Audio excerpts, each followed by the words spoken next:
This episode has been brought to you from the DGMS Studios, home of Don't Get Me Started, Lethal and Money Live, and Surftown. Found at Spotify, Amazon, Apple Music, and wherever you listen to your podcast.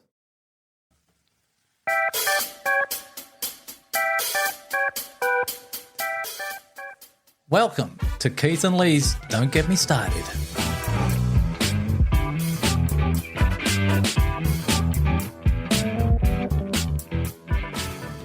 Hi, I'm Lee. And I'm Keith. Well, I did it again, Keith. I forgot to press the record button. I'm taking it on the chin. It's only the second time. But we're in the studio early. We're recording this above and beyond what we normally do. We've been out for a coffee. We've done another episode. Could life get better than this, mate? Well, I think you must have forgotten to press the record button because that coffee was just surging through you. It was. And again, secondly, every time I look down and I see the green button, I'm thinking, oh no, you forgot to press the record button. Getting older, I suppose. Or, as you like to say, maturer. Yes, we are. We are maturing. I don't know about you, but I find that I'm still learning in life. I was excited, though, about coming in. I'm excited after the coffee. I've got a caffeine hit. I can feel it, as you said, racing through my veins. It's been one of these weeks I think is going to be eventful. I've just got a feeling.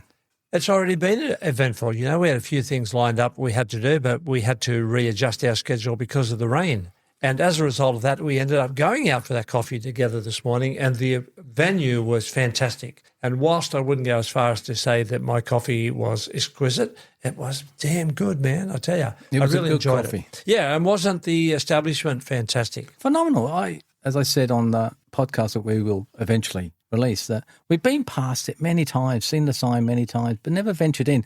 There's a few other places there. There's the Dune and Ply and Timber Place, the Surf School that which you is quite mentioned. unusual, yeah. A few little clothes shops there. It's a little industrial area, but yeah, it's more of a hub. Mm-hmm. But the coffee was, as I said, exquisite. The place was amazing. Mm-hmm. I got captivated by the ceiling, which I really liked. The food looked excellent. There's plenty of seating there. There's plenty of people there. Yep. You would never have thought driving past it that entity like that is just there.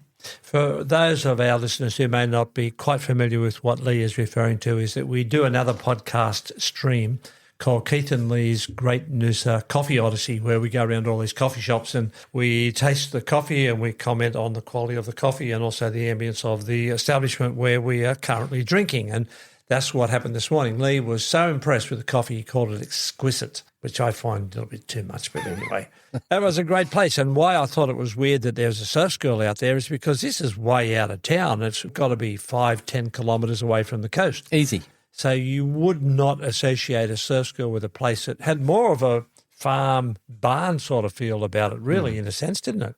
It did. It's sort of like industrial area that you would want to go into to either grab some metal or some timber. It didn't feel right that the coffee shop that is so nice and so good that is planted right there. I would have thought it would be more of an agricultural spot. Tractors. Yeah, and produce for your farm. Yeah. You could get some things for your chooks and your cows, etc., etc. And because further down the road, you got Dune and Veriodow, their acreages, and this is what you need, this is what you need to fertilise, anything like that. Yeah. It wasn't. It was a really good coffee place. Certain coffee places attract a certain clientele.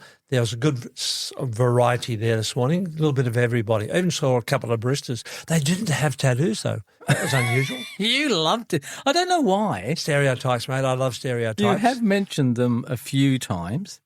But no tattoos as far as I could see. The clientele was enjoying their sit down, their time together, which is always nice. Mm-hmm. You must always make time for yourself with a coffee or reading the book. It's important that you gather together like we do. We always have a great time. Mm-hmm. And we've nearly done 50 episodes already. They're not long. Let's keep the saying. The Coffee Odyssey range anywhere from 8 minutes to 10 minutes. Just explaining the mass cafes and coffee places we have in a small town called Noosa. Yeah, absolutely. Now, speaking of stereotype, brought to mind a joke that I remember for a while, some time ago. And it's only a small one.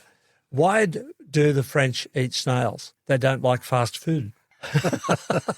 And apparently they don't. So They hate fast food, mate. Yeah, but I think there was some almost street protests over there at one stage in Paris when they were going to put McDonald's in there, if my memory serves me correctly. They were very, very offended because they take pride, don't they, in their cuisine, their French food that they like to present as an expression of art and beauty. Yeah, it's exquisite, the food. We've been there many times. We loved it. France is one of your favourite countries. It is. Not it is. the favourite, isn't it? Yeah, because with all the iridescence that go right out, it's such a place in the countryside is amazing. The history there too. The places you go to are like you've read it out of a book and you've seen them in the movies and you're actually there. I was quite interested in your comment that I heard make the other day when you were talking to Guy, a friend, and you and he both rated France above Italy in terms of beauty. Absolutely. Which I didn't see much of the French countryside when I was there. I was only in Paris, but I saw quite a bit of from Italy, travel around a bit. I thought the countryside in Italy was terrific, and I had the impression the countryside was beautiful, the greenery, the farms, all that sort of thing.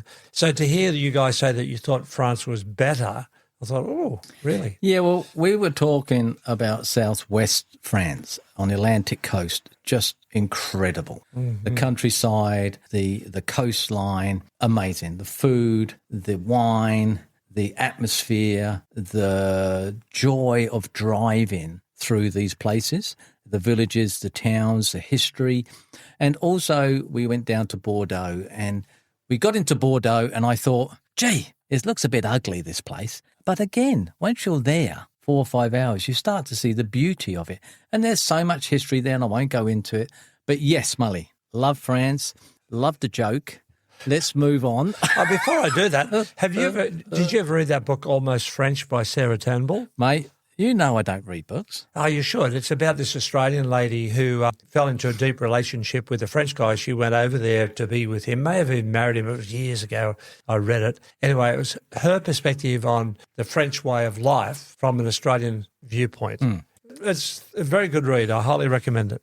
Let's move on to our topics because, again, we could rattle on forever. We had a lot that we wanted to do, and every time we talk about one, you save it. And we said this morning, what should we talk about today, Mully?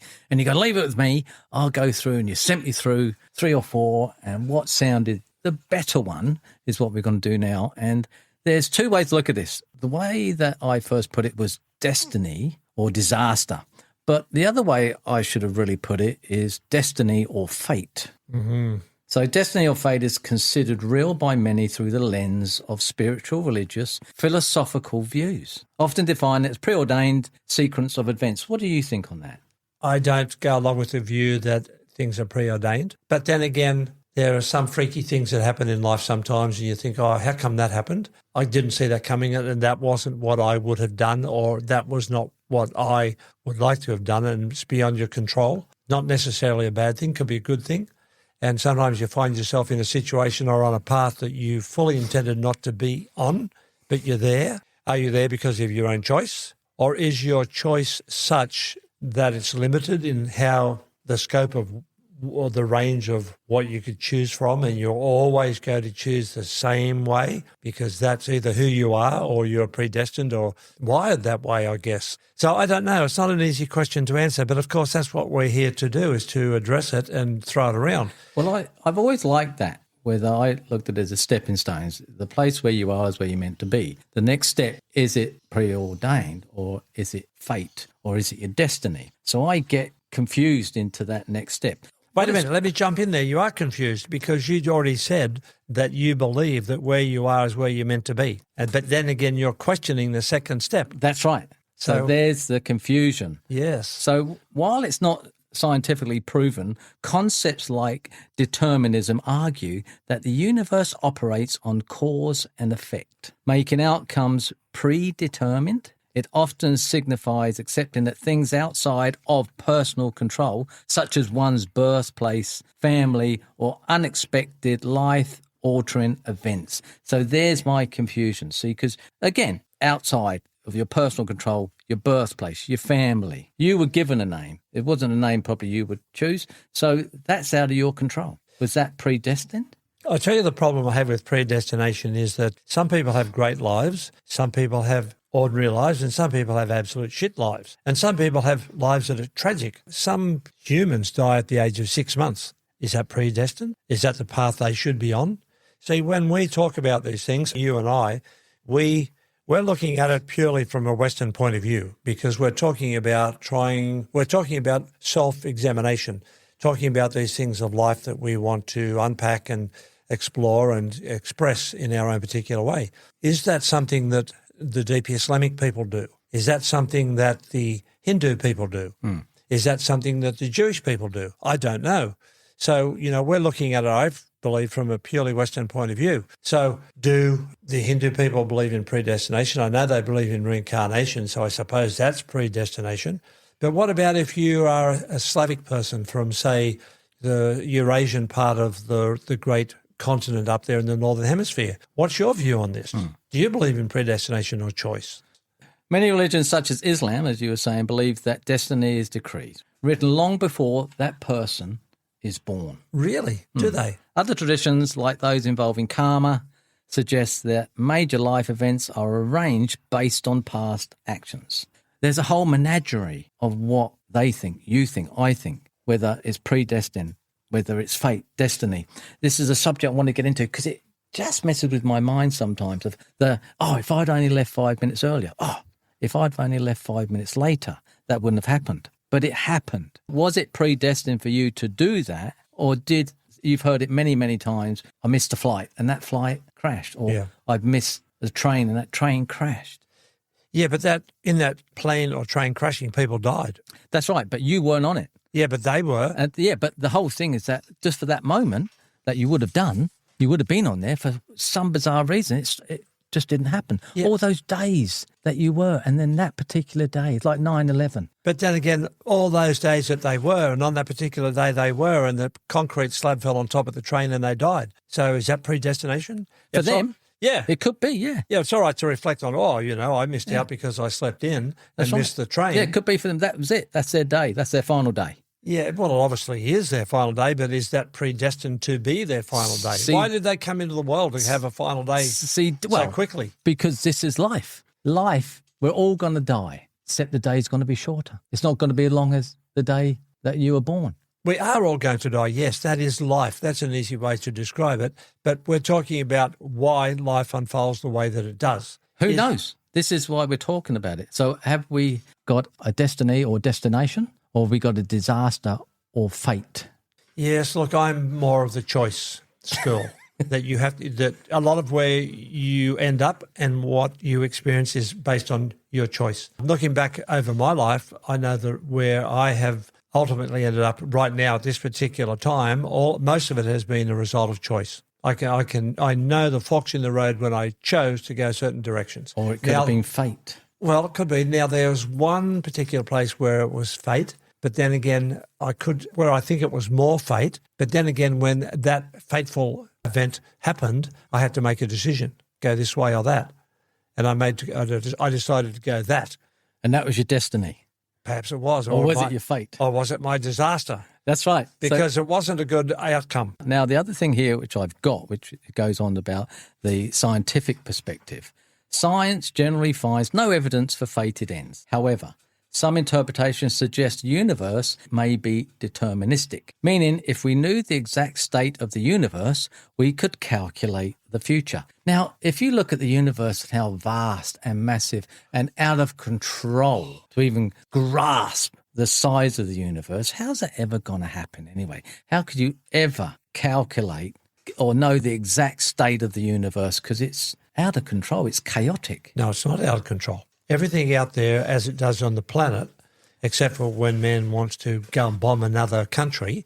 No, we're talking about the universe. Yeah, I know, but everything not talking about here. Everything the Earth is part of the universe. Everything that is in the universe is there according to laws, according to what supports it, what allows it to float in space, what allows it to exist. Do you know what those laws are? No, I don't, but if they weren't there... So you've been told there's been laws. No, but if they weren't there... So you've been predetermined since you've been growing up, like I said as a child, be good. Be good. So like I said before, inherently are we bad? The way that you, like you say, with your family and my family, very similar, but 12,000 miles or kilometres away from one another. But I'm of the firm belief that if something exists, there's laws of physics that allows it to exist. But we're talking about the scientific side of it. We're talking about the universe. We know because they're saying, who's they? Einstein. Now, he's A very smart guy. Yeah. Theory of relativity. But since we ventured out into the universe, those laws don't exist there. Completely different set of laws out there. Yeah, I know. There's stuff that the scientific community doesn't understand. It shouldn't exist. By the laws of physics, it shouldn't exist. Now you're contradicting yourself here, Mr. Denton, because you said that the universe is chaotic and out of control, and now you're saying out there it's a different set of rules. No, I didn't say it's a different set of rules. I do believe that it is chaotic. The rules that exist here, because like you were talking about the rules, doesn't exist out there. It doesn't have to. It's a different dimension. It's still the universe. Yeah, I know, but it's because still... you're saying this planet is still part of the universe. What they've gone out there is part of the universe. Which is different. Do you know the known universe? No. Right. So do you know the scale of that? No. Right. I know it's big. It's big. It's massive. I don't believe the rules apply here is out there. The scientific perspective of it, if we knew the exact state of the universe, we could calculate the future. I don't believe in that. Well, what I'm saying is just because we have a set of principles or scientific laws that sustain existence and physical things here on the planet doesn't mean that has to be the same somewhere else. But they have a different set of principles. So I'm saying they are principles or rules that sustain that existence. But it's what we have been taught or what we have known, because this is the condition that we are in. Are we free enough to expand out of that? Apparently not, because people a lot smarter than us, Mr. Einstein, for one, it's proven that is it. The black hole is proven. Yes. Now, let's go back. This is interesting. A few things have popped up here. First of all, you're talking, you said science says that it can not be determined. It says generally finds no evidence for fated ends. Now, and interesting enough, before you said that the Judaism and also Hinduism believes that it's predestined. Islam, rather. So that's interesting because that's to do with religion that is deeply embedded with culture. So you can think that way with it. If you were brought up in a Islamic home, that would be a belief that you would have, whether you were really believed in the Islamic idea of cosmology and all of that goes with it. That would be part of your cultural belief, as well as your which you religious would have been belief. Taught like you have and I have. Yeah, but it's infused with religion, whereas science is something completely different. That's the point I'm trying to make here. So I find that quite interesting.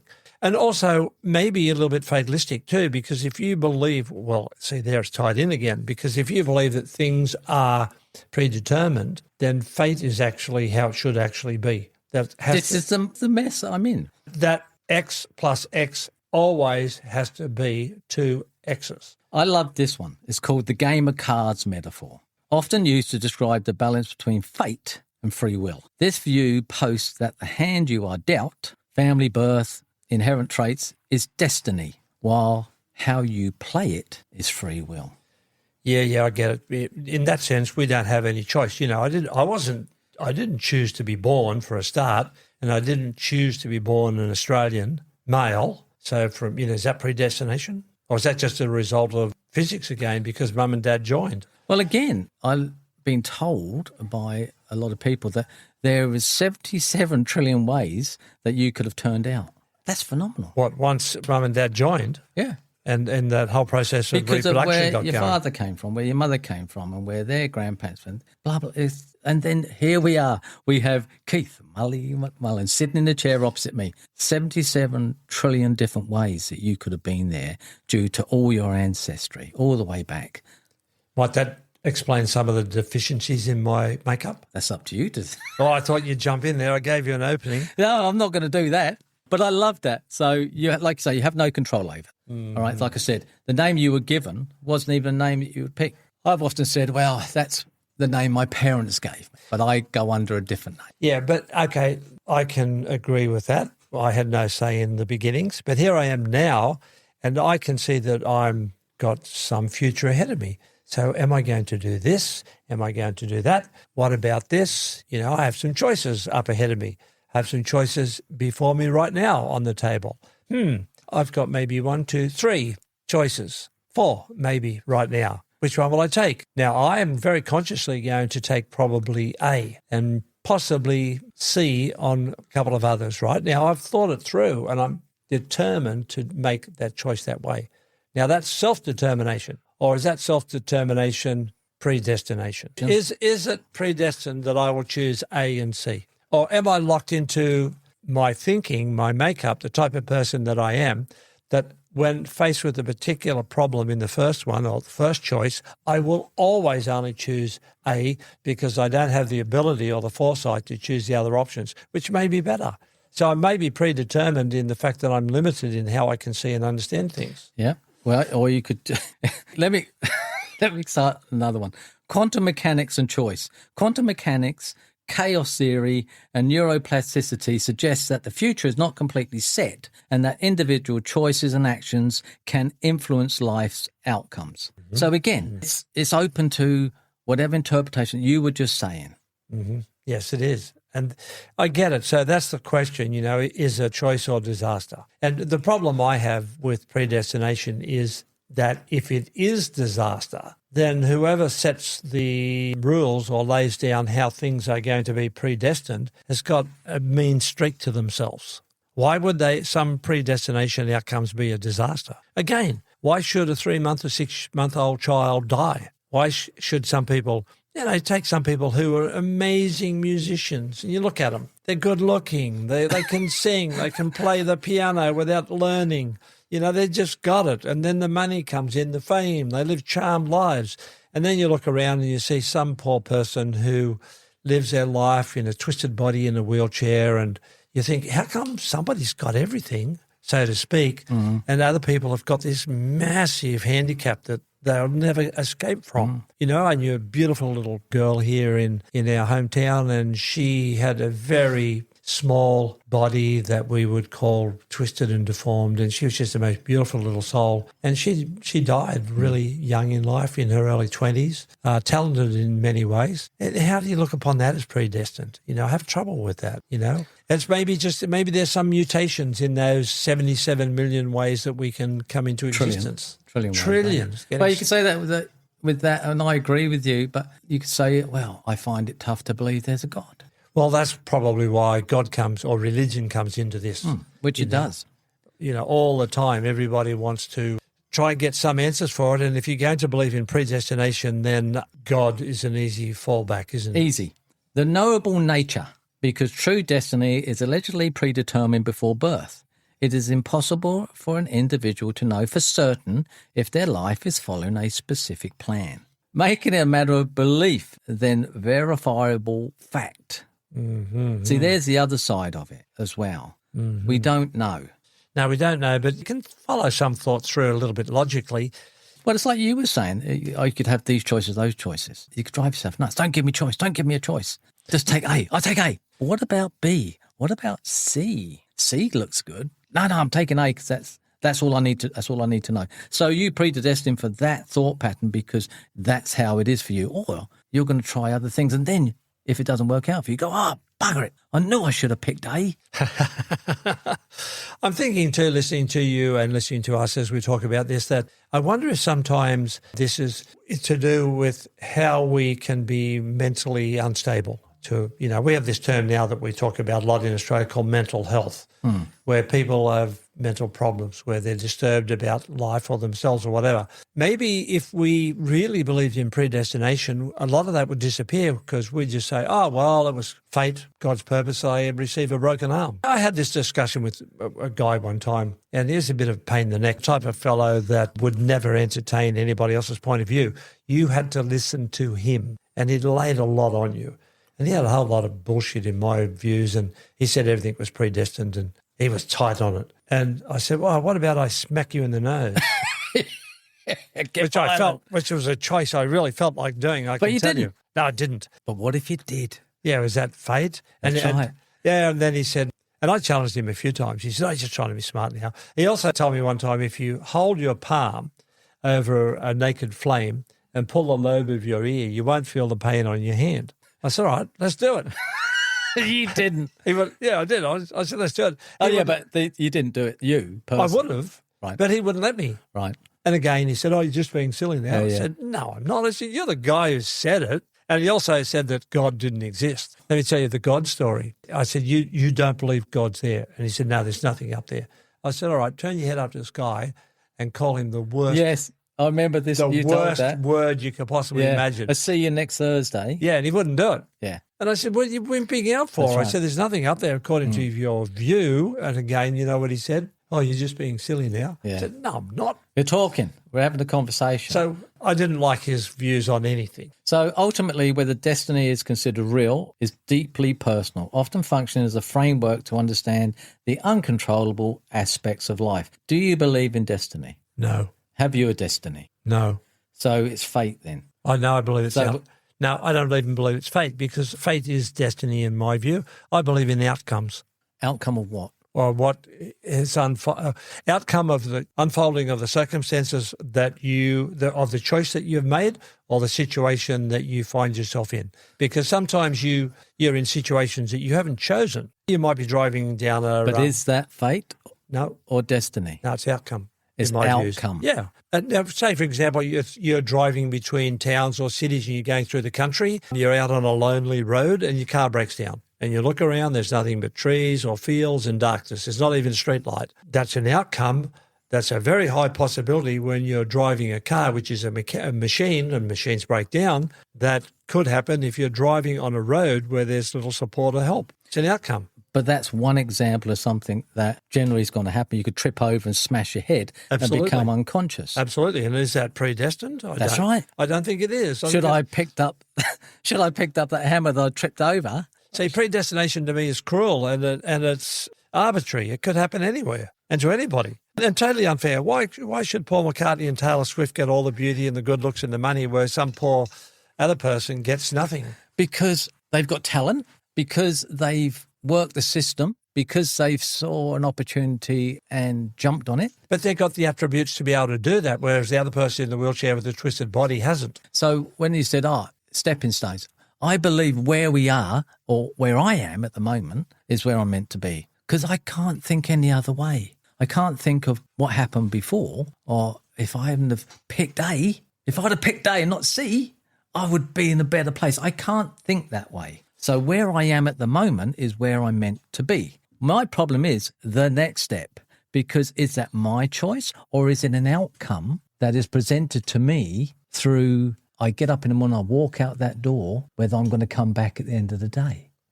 Now, you've told me that you believe in a parallel universe. I do believe in a parallel universe. All right. How does that marry with what you are telling me? Well, it's a completely different concept.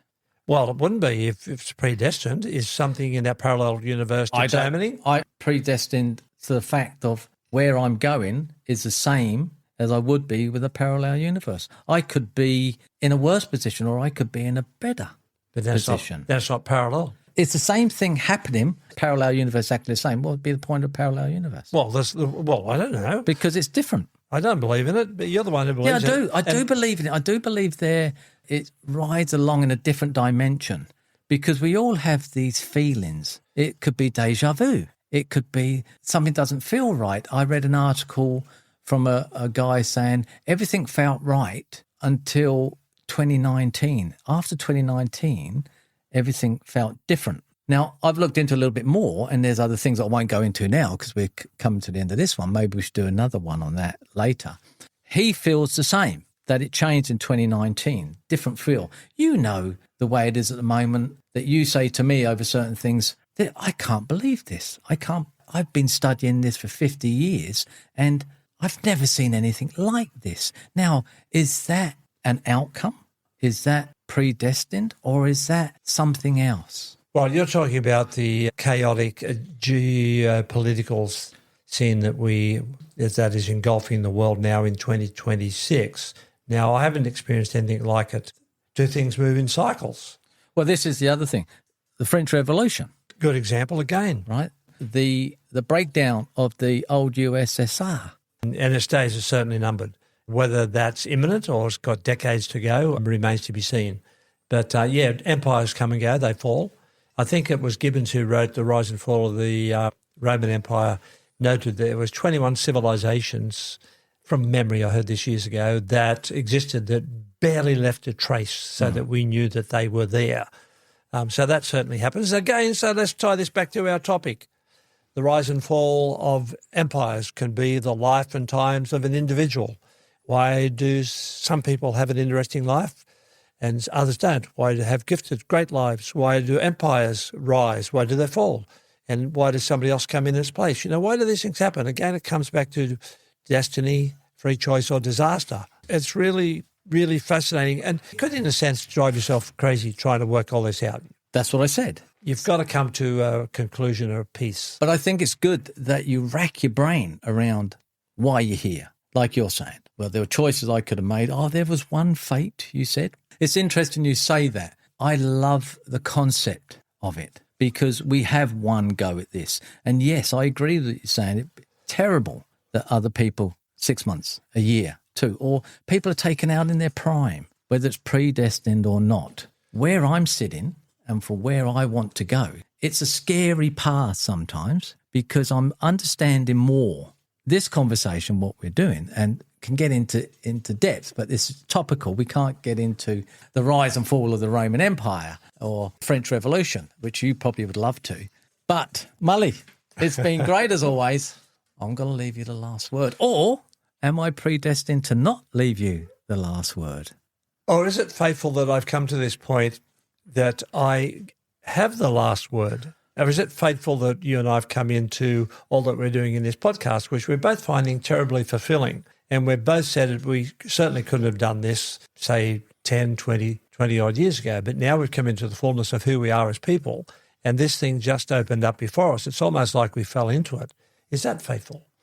Yes, I think it is. I think it was a time that you came round and something happened. The penny dropped, or I thought, what Keith and I have been talking about for so many years has just gone into the ether. I don't want that to happen anymore. So whether I woke up to that fact or whether it's predestined that I call you up and say, hey, Mully, because I couldn't have called you up 5 years ago, as you said, because it wouldn't happen.